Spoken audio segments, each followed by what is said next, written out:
So you can grab those in the rune store for 2050 IP. So yeah, you might want to think about that and grab that, because pretty much anyone who's wants to get an advantage, you want it. You want those HP quints. So Veteran Scars adds to that, because if you have 750 health or 650 health and you grab Veteran Scars, it's going to put you to that next level. It's going to put you to over 700 or put you over 800. And that kind of has a psychological effect on your opponent. If a lot of opponents will click on you and check your health before a battle to see how much they're dealing with, especially if you're a tank. They want to see, okay, how much health is this guy? Is he decent? Is he starting with a lot of health? So, or even if you're squishy champion, they'll click you and they'll see, oh, are they super squishy, or did they stack in health beforehand? And a lot of the good people will stack in health beforehand if you're a squishy character and you have HP quints. So Veteran Scar is pretty big. Another big one, willpower. A lot of people don't realize this. This is actually really big if you have cleanse.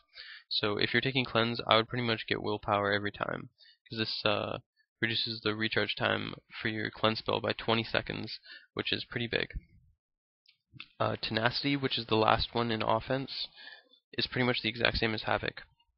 The only difference is that it's 4% instead of 5%. It does the exact same thing, just defensively. So this is outputting damage, and this is taking the damage.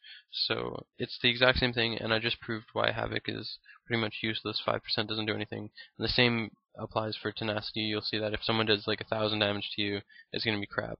So yeah, Tenacity is also useless. We'll get to Presence of the Master in a bit here. But for defense, Veteran Scars important, willpower important, and evasion is also quite good. I usually grab evasion. I put 4 in evasion instead of getting 3 and 3 here, because I think the extra little dodge percent, it makes you really lucky, but it works sometimes, because, well, basically you have to get really, really lucky in order for it to work, because we're talking about, like, here, I'll show you. It increases your dodge chance by 2%. That means out of 100 attacks that hit you, you're going to dodge 2 of them. So it's not very much, but it's still, you dodge an extra 2 attacks. Like, for 2 attacks, you actually completely defend them. So, in my opinion, that's why it's decent, and that's why I grabbed them. This is what, if I was grabbing 21 points in a defense tree, would look like. Just in case you guys want to pause the video and look at it. And then, of course, if I was grabbing willpower, then this is what it would look like. So yeah. Then maybe from here I would be, I don't know, Mordekaiser. And so I'm like, okay, I want, magic penetration as well. So that's what it would look like. That's a solid example for Mordekaiser. Yeah, so moving on to the utility tree, the number 1 skill for this one that you're kind of aiming for is Presence of the Master. Reduces the recharge time of your summoner abilities by 15%. Most summoner abilities are like 2 minutes long that they take, so 15% is huge. And yeah, reduces your champion's cooldowns by 2%. If you put all your skills in this, then you will find that you get a 6% reduction in your champion cooldown, which actually goes well with this right here. Sorcery in the offensive tree. It reduces the cooldown of your champion abilities by 3%. So you get that, and you get the intelligence, reduces your champion's cooldown by 6%. You're looking at a 9% decrease, which isn't much, but it's still something. Like here, I'll show you. Like on Pantheon, Heartseeker Strike is about 20 seconds. So we're looking at 0.6.